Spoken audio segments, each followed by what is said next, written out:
This is 30 for 30. This is the brainchild of Coach Nash, a introspective look for personal development from coach to coach, man to man, person to person. I have my guest today, Coach Steven Jackson Jr. He is the OC at Red Oak and just a stand-up individual. Coach, welcome, man. Man, thank you. Appreciate you for having me, man. I've been waiting to get on. You've been having all these great speakers, man. I couldn't wait for my turn. Yes, sir. Yes, sir. And I know the listeners have been eagerly waiting as well, man. I just want to kind of get into this thing, man. Just tell us how you got to Red Oak and tell us a little bit about your background. Man, I think this is my 13th year coaching. Started out at Dallas Carter, worked under Allen Wilson. First couple of years, high school legend, Hall of Fame coach. Then I, moved on up to Wilmer Hutchins, where I was able to be the OC there for about 3 years. And then actually made another move to Seagoville, Dallas Seagoville, and I was the OC there for 5 years. So I got to see the inner city. I'm from the inner city. I'm from Oak Cliff, so I was able to really just be able to go back and coach and see how the inner city works and how it works with football and all of that kind of stuff. And then I have a son that's in high school, and he was already at Red Oak, and my mentality was, man, I can't coach other people's kids, and if I ain't coaching my own. So when Coach Ross got the job at Red Oak, I actually just went to meet him. I didn't even go look for a job. I just went to meet him because I was like, if I don't like this guy, then I'm gonna bring him with me. And he and I just hit it off, man. And he was like, man, I got a spot. If you want to come, and people in the coaching world, you look at it like, man, I'm going from being a coordinator to being a position coach. And people, but to me, it was bigger than that. I just wanted to be around my boy and coach him, and so ended up making that move and went to coach receivers for Coach Ross, and that first year it was just, it was match made in heaven. I was glad I made the move, honestly. And then the second year, man, we took off. We went, I think, 9-2 the first year, lost in the first round. And that second year, we go 11-1, 11-2, and lose to the eventual state champs. But we built it from the ground up, so to speak. Red Oak had a great tradition prior to us, but they had a few losing seasons for a while. So, it was just about, bringing that mentality of winning back and the passion back to football. And I think we did that. So now, we just trying to keep that momentum, man. Coach Ross left us and went to Lovejoy. He had a good opportunity. And Coach Q took over, and it's like we ain't missed a beat. So we just ready to get started, man. No doubt, no doubt. I know we're right around the corner, man. We actually seeing some daylight where we can give back with our kids and get them coached up. I do have a question that just kind of hit me here, man, because I have a 14-year-old that will be a freshman in high school. We live in the Denton Guyer zone. We're right here in the zone where he's zoned for. My wife teaches is an administrator within the district, and I don't teach it, within the district. I don't coach within the district. Tell me, like the good and the bad. What are some of the best moments of coaching your son, and what are some of the challenging moments of coaching? Man, let me tell you, it's a blessing and a curse. When I first, like I said, when I first got to Red Oak, I was coaching receivers, and that's what my son played. So imagine having to coach your son and be his position coach as well. Man, it was tough at first because this generation of kids, man, and I'm including my own. The mental toughness part ain't always there right away, and we don't expect it to be.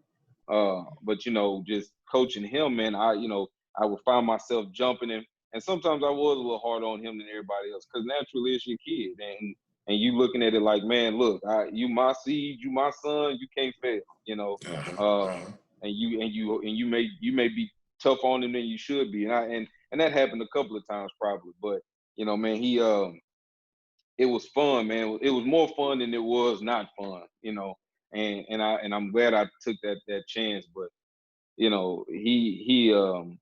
Darius is a special kid, man. He's smart, and that's what made it good. Like he eventually learned that the coach part of my dad wants what's best for me, just like the dad part of my dad. You know what I'm saying?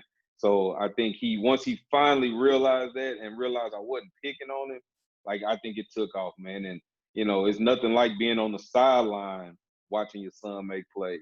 You could be in the stands and you be cheering from the stands, but as a coach, it ain't nothing like celebrating with your kid and he come off the field scoring a touchdown, and I got to live that dream, man. And it was, I mean, like I said, I do it 100 times over. Man, that's brilliant right there. That's got me leaning a certain way now after hearing that. So, Man, I tell you this: if you have the opportunity, do it. Like I wouldn't tell nobody any other way. The first couple of weeks was tough because he whining and now I'm pissed off because he whining. But once, like I said, once he realized, dang, my dad really does know what he's talking about. He took off, and he's committed to the University of Missouri. He got an opportunity to go play at the next level for free. Which is, and get an education for free. So, like I said, I wouldn't change it for nothing in the world. that's a blessing. That's a blessing right there, man. That looks like that's the way I'm going. Yeah, man. You won't regret it, I promise you. Yes, sir. Yes, sir. Now, Coach, that kind of leads me to the next topic I want to talk about, man. You talk about being there for your son, and he's seeing you, the dad side of you, and the coach side of you. I know if you're probably a lot like me, man. We're all about building a relationship with the kids that we coach, and we have to be there when things get tough. Things are tough right now. There's no way to sugarcoat it. I mean, we went to spring break, we never came back, and then within that time period, we've seen 3 unarmed African Americans lose their life. That happened to be on film. Who knows what else has happened that we haven't even heard about yet. How are we dealing with these conversations? I know we start tomorrow. Most of us start tomorrow with strength and conditioning, but how do we condition their mind to handle what they've been through? Man, I think like with my own son, it's with brutal honesty, and not being afraid to have uncomfortable conversations. I think Coach Ross said this to me like said it to us one time, like the first year we were together, and he read it somewhere, but basically it was, get comfortable being uncomfortable. And I think that's the mentality, all coaches got to have going into this summer strength and conditioning, black, white, or green, is, it's going to be uncomfortable sometimes. Sometimes you ain't going to know what to say back. And sometimes you don't have to say anything back. You just got to be able to listen. Because, we're dealing with fragile minds, 14, 15, 16-year-old kids. And they ain't going to always know what to think, how to feel, or what to say, but we've got to be supportive, and understanding that, like, this is a tough time for everybody, you know what I'm saying? And just really be able to feed into them, like, love everybody the same. But the minute somebody shows you who they are and treats you differently than they should, then you start feeding them with a long handle spoon. Because at this time, like, we can't just keep allowing the oppression and the unfairness, I guess, that is shown to our young African American males and females, and I think that's just kind of where we are. So, my conversation with my guys, my quarterbacks, 2 or 3 times a week we talk. What's on your mind? How you feeling today? What made you comfortable? What made you uncomfortable? How's your heart feeling? Are you feeling frustrated? Are you feeling okay right now? And just just giving them the opportunity to say, look, man, this is how I see it, and I don't know why I see it like this, but and just being able to be that sounding board. I think, I think so many people now are afraid to just have that conversation. And my thing is it's easy for me and you because we've experienced it. You know what I'm saying? I remember driving home from PV and getting stopped twice by white cops, within a 2-mile radius, because one called the other one. And dang near, I got 2 tickets in the span of 6 minutes. And they knew, for the same reason, a broken tail light. It wasn't even a broken tail light, it was a broken license plate light. And it's just like, yeah, I mean, it's like, and I was 19 at the time. Like, that could have very well been me, the Sandra Bland getting killed down there at PV. You know what I'm saying? Like, that could have been me. So I think you and I, it's easier to have that conversation before our coaches on our staff that aren't black, being able to tell them, like, look, man, it's okay to talk. It's okay to express it. You know what I'm saying? And it's okay to hug on those kids and love on them and let them know, Like, hey, I think of you more than just a big play on Friday night, you know, because some of our kids are feeling like that. Absolutely. Absolutely, man. Once the Ahmaud Arbery case came out and I saw the video, we had a Zoom meeting for my running backs. And the school district I'm in now is, our team is a good mixture and good percentages of all races. We have a good showing and good representation, but my position, specifically, is almost all African American males. And the young man that I spoke with on the Zoom, we just had a candid conversation. We didn't even get into talking ball that full hour that we were there. I was a sounding board for him. You tell me what's going on, man. I know you saw what happened. Tell me how you feel about it. And one of them was saying how he was just jogging around his neighborhood and he instantly, felt like a target was on his back. He felt threatened and nobody's ever threatened him. He just like that because he sees how often it happens on television and it's scary for him. And he's, 14, 15-year-old kid. Then having the same conversation with my son, and we live in the other part of town. We live in a really, really affluent area. It's nice out here, It's quiet, but there's nobody that looks like us that lives in our street. And so I'm afraid to let him go walk around the block with my dog right now. I go with him and say, hold on, man, let me walk with you. And it shouldn't be like that. I didn't grow up like that. I didn't grow up in an affluent neighborhood. I grew up where people look like me and we walked around all the time. And it's scary. It's 2020.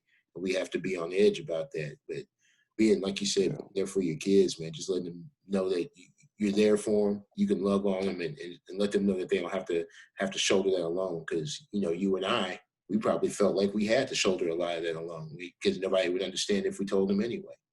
Yeah. Nobody, that story about me coming back from PV, the only person that knows it is my best friend who's riding with me. Nobody else. But and it's like, the thing is, same with your son, man. My son is at work at Chick-fil-A the other night, was Thursday night, and the supposedly 4 white guys driving around in a truck with a gun, just antagonizing all the black kids that they see. So me being the dad I am, he drives to work. I drive all the way to his job just to follow him home.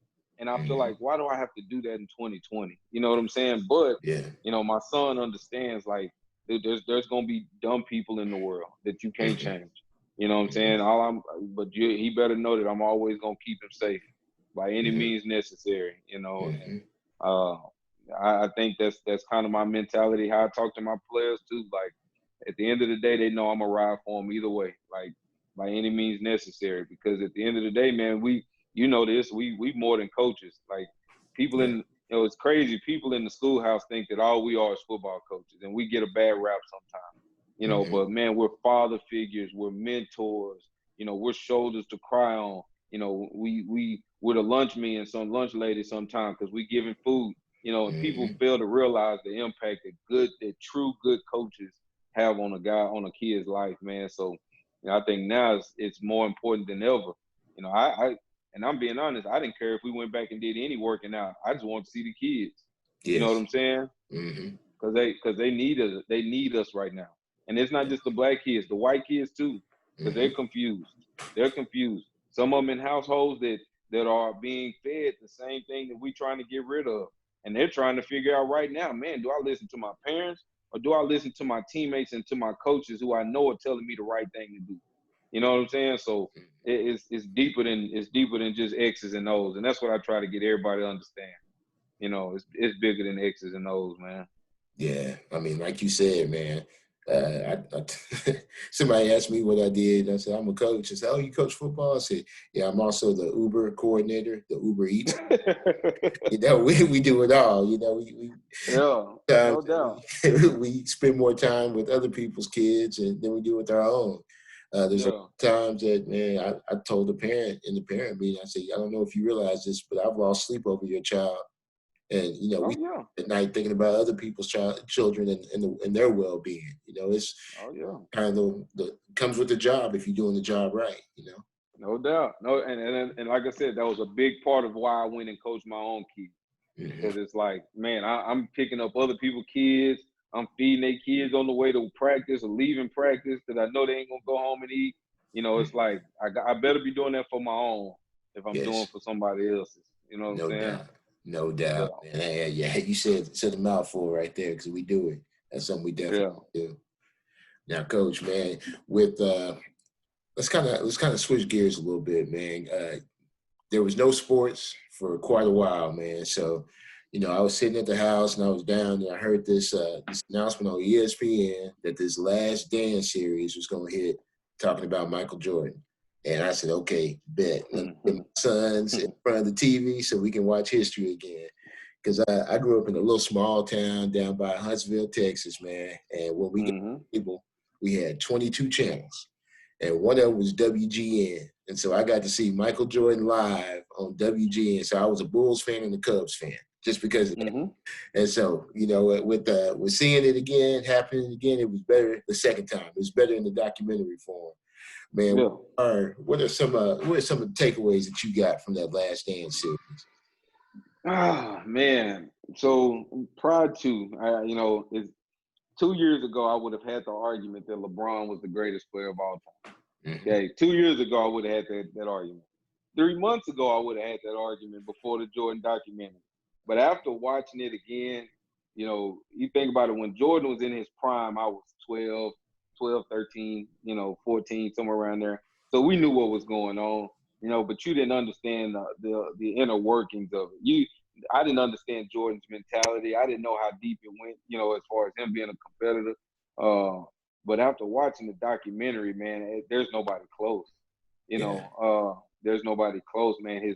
His work ethic, his attitude, and his trainer actually wrote a book called Relentless that one of my coaches turned me on to, and it just kind of it spoke to Jordan's mentality, and you see him in the documentary a lot. But it was like, when Jordan lost that series, I think to the Magic, everybody wasn't even dressed yet. Jordan was in there trying to work out. Or when they lost to the Pistons, he was getting beat up right after the series over. He in there lifting because he like, that ain't gonna happen to me again. I think that just spoke to to who Michael Jordan was. Now, I'm not saying LeBron isn't that, but Mike just he was on a whole nother level, man. And the things that I took away from it that did kind of bother me about Mike was the teammate side of it. I think his heart was in the right place sometime, but his message was wrong. And you think about Scotty, you think about Pip, and how Pip got kind of hosed on the contract, and then Jordan was like, well, hey, that's Pip's fault. He should have still came and played. That's like telling somebody to come play, for peanuts while you making millions too, So, there were things about Mike that I kind of, I don't know about that, but I did think I think that solidified him as being the greatest basketball player of all time, and maybe the greatest competitor of all time. I wish he would have spoken up about, racial injustice and kind of and been a role model and a staple for the African American population, because he was the most popular man in the world. He and Michael Jackson at the time. So, but outside of that, man, I think there's no question. Like that documentary solidified him. Oh, no doubt. And what's funny, man, yeah, I grew up watching him in his prime, and I got it at that time, but I got some flack because, I posted something about how MJ is the GOAT, he's the greatest, and somebody said, they kind of screenshotted me, hey, I remember you posted this, and it was Jordan playing against the Jazz, and it was like Hornacek and Stockton. I said, you telling me that this dude is the greatest of all time when you playing against a couple of accountants? So don't feel bad, because I did the same. And don't get me wrong, like you can't deny the fact that today's athlete is bigger, faster, and stronger than what Mike probably played against. Like there's no question. But I think that Mike would still come to this generation and dominate as well. Absolutely. Like there's no question in my mind, but I do think he would have taken some losses in the finals and some things that LeBron has dealt with. I think Mike would have definitely ended up with an L too. Absolutely. Because that Golden State team with number 35 on it, I mean, and I'm not a fan of number 35. That's why I don't even refer to him by name. But But I mean, come on, who's beating that team? You know, Yeah. 9 times out of 10, who's Mm-hmm. beating that team? So, you Yep. know, but I've said the same thing.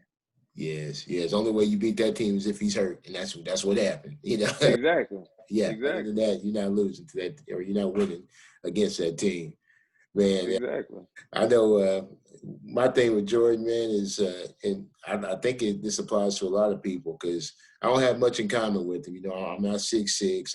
My jumper is ice cold, but in my mind, I used to make up fake beef in my mind all the time to get ready Yeah. to fight somebody.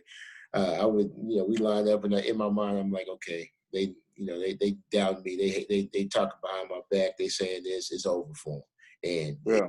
be dead for them. It was real life beef in my mind that they never said a word. Just like old boy told Mike, good game. He's like, good game, good game. Yeah. Okay, keep buckets next to the very next night. So Yeah. I'm But like Mike said, there were times where Mike was making up things in his mind just to give him an edge. yes, That's different, man. It ain't many like him. It ain't many no, that do that. You know what I'm uh-huh, saying? yep. That's it. And he really redeemed himself to me too. With everything happening, him donating $100 million to the Hmm. Lives Matter movement. I'm like, okay, you were silent when you had the biggest voice, but now you got the biggest pocketbook, and now you're hitting them where it hurts. You're No doubt. sure you can further the movement. So that's well respected, man. And I'm all for that. Like I'm letting that man redeem himself because right now we need him and countless others. You know what I'm saying? Mm-hmm. Uh, and I said this the other day. The Jay-Z's and the Beyoncé's and Oprah Winfrey's, all of those people, they're a little too quiet for me right now. Yeah, yeah. I'm still like we go buy your CDs, we go, everybody go to the Beyonce concerts. I need Beyonce to be a little more vocal. Mm-hmm. I need you on the front line of them or some of those protests. You know what I'm Mm-hmm. saying? So Yeah. I guess that's kind of what I'm looking at. I'm with you, man. I need Jay-Z to be more like J. Cole, he out there Yeah, putting himself in the yeah, front line, just saying what needs to happen, man, instead of hiding behind the money. I'm with you. yeah, Yeah, I know. What I do know is that for the first time in a long time, we have the nation's ear. You know what I'm saying? Everybody seems to yeah, be listening, and the ones who aren't listening, they're being asked by their white peers that you need to be listening. And so, yeah, in my lifetime, I'm a little over 40. I've never seen that type of connection happen yet, and yeah. it's promising. It shows some change is going to come, but change doesn't happen without a few road bumps. So I know we still got a long road to go, man. No doubt, no doubt. Well, Coach, man, you have time flies when like I said, when you chat, Yeah, man. and Yeah, man, it goes quick. But this is the first season of 30 for 30, and just to kind of give you the idea, I'm in my little study. I have a $20 microphone, but I'm getting the word out there as it needs to get out there. But for the first volume of the series, I'm gonna let you name your 30 for 30. So if this is Coach Steven Jackson Jr.'s 30 for 30, what is the title? um, it's called it's time for change, and we're gonna start with the football, and just let it Mm, be that. It's I time for like it. change, and we're gonna start with football. I You love know, it. yeah, Yeah. Yeah, that says it all right there, man. It is time for change.